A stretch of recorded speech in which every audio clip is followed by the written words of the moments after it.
Dawn, and throughout the Muslim world comes the call to the faithful, the first sound of the new day. Allahu Akbar. The first prayer, the muezzin, called as soon as it is light enough for a man to see a single hair before his eyes. A call heard by many people in many lands. For the faith spans the world with the morning sunrise. One man bows as somewhere another rises.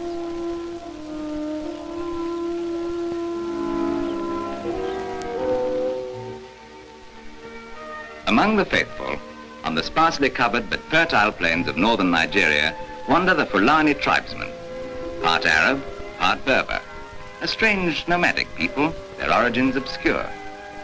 Hundreds of years ago, they came down out of nobody knows where, with customs and ways of life whose beginnings are buried in the ages before history.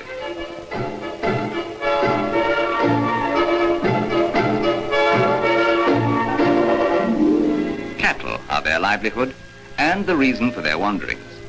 For water is scarce and pasture seasonal. The cattle move on in search of food, and the herdsman follows. His home is where his herd can graze. For Fulani economy is a full belly on 4 legs. Meat and milk, butter and cheese. That was always the basis of their simple pastoral life. Meat and milk, butter and cheese. And the things you could barter them for if you had any to spare. But the remote Fulani village, unchanging as it may seem, is now part of a new Africa. For new ideas have come into Nigeria. Ideas that are slowly but steadily raising the standard of living for the first time above the level of mere subsistence.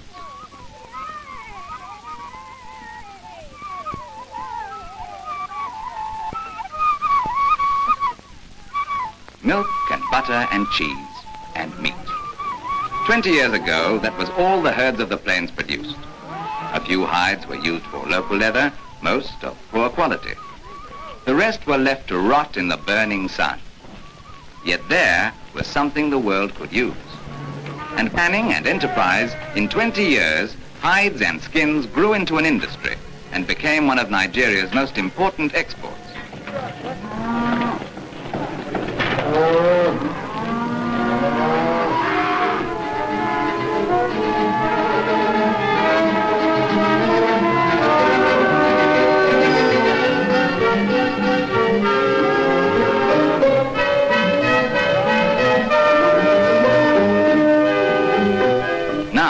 In ever greater numbers, the cattle are on the move.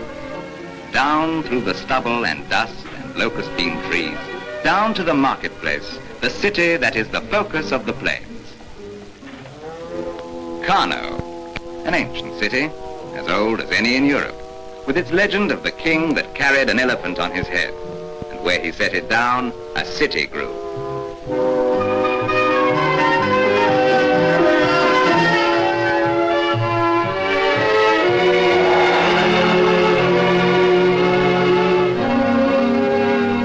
11 miles of walls, their 13 massive gates, the only way into the city on the plain. In the people come, by camel caravan, by donkey, by foot, just as they did 1,000 years ago.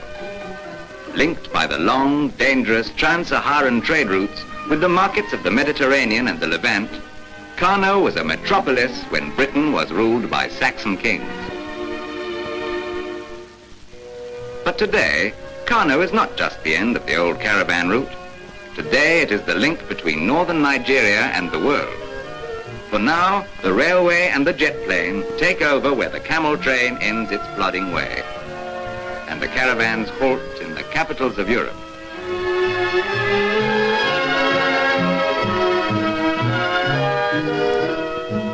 By camel, by donkey, by lorry, the Hausamen, the traders of northern Nigeria, bring in the hides and skins. Each year, more than the years before. Here to be sorted and graded and cleaned and packed. Not only for the local leather trade now, but for a tannery in Liverpool or Milan. Hides and skins. Once, just thrown away. Today, an important and growing part of Nigeria's prosperity.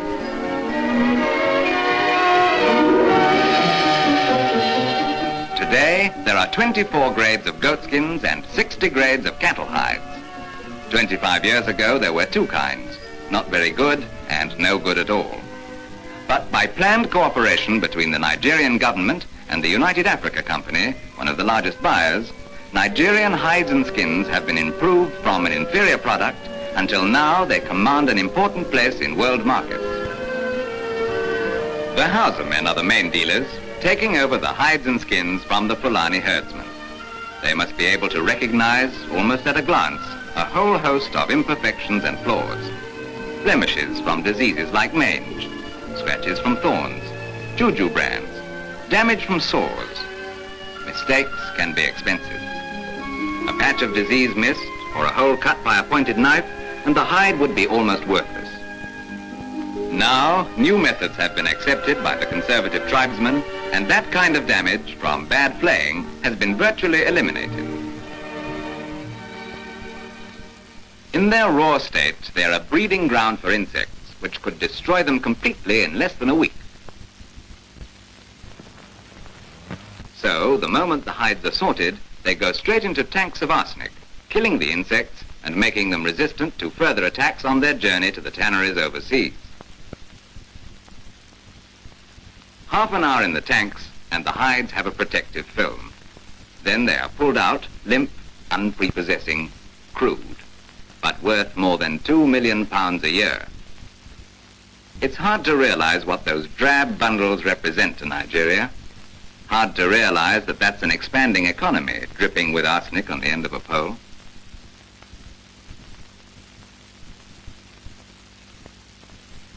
Drying the hides on their wooden frames looks pretty rough and ready, but it's a job that needs judgment. The hides shrink as they dry in the blazing sun, and if they were strung too tightly, they would tear. Here again, experiments developed better methods of drying and preparation. And largely as a result of these experiments, the market expanded for Nigerian hides and skins.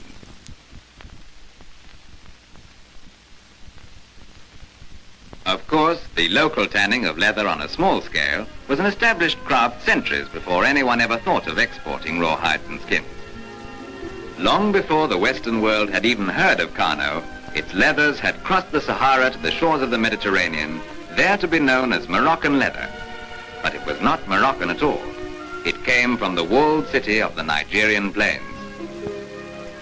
Before medieval times, the tanners of Kano knew how to remove the hair and clean the hides, steep them in an extract of mimosa to preserve them from decay, dry them, rub them with oil and color them with indigo and tamarind to give them the suppleness and color that made them famous.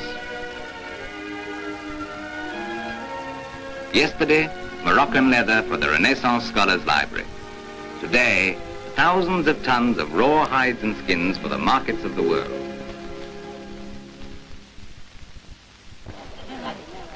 And what does it all mean in the marketplace? What does it mean to the Nigerian under the canopy of his stall? The Hausa trader of the towns, the Berber, the Fulani in the fields. Half a century ago, Kano was as far away as the mountains of the moon. Now, its people are part of an expanding world trade. For leather for the shoes and slippers and suitcases of Europe and America means yet one more new source of income has come to Nigeria. You may buy your grain as men did in ancient days, but now there are other things as well. The growing trade in hides and skins, taking its place with palm oil and groundnut and other important exports, is part of the whole dynamic process bringing Nigeria out of history into the orbit of the industrial Western world.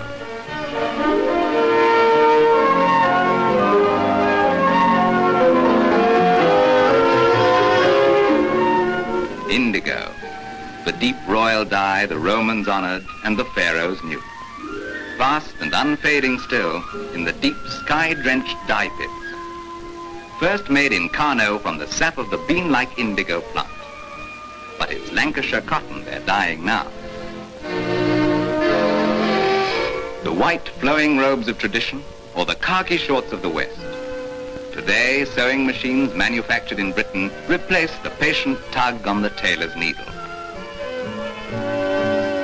The craftsmen are still there, their tools and traditions unchanged since the times of the Crusades.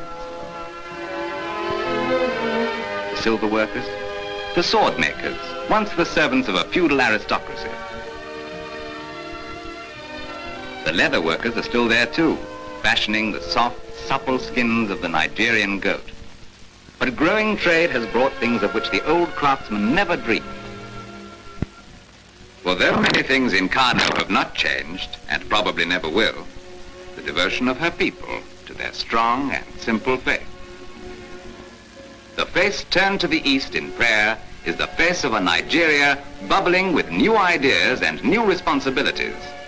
A Nigeria feeling her way into a new economy and a broader way of life. The caravan leaves, laden with precious salt, starts the long northward trek back across the dusty plains. To the Tuareg camel man, progress may seem slow, for when it comes in hints and gestures. But each trip is a little more rewarding, with more demand for what he has to offer, and a better choice of what he can now afford to buy.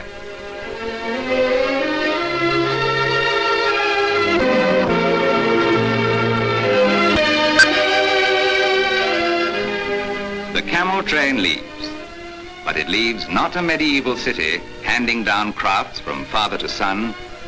It leaves the gate city now open to the caravans of change, a city standing between an ancient world of leisure and tradition and a modern world of democracy and trade. For now, the produce of the plains flows across the sea, just as long ago the word of the prophet flowed south across the sands of the desert.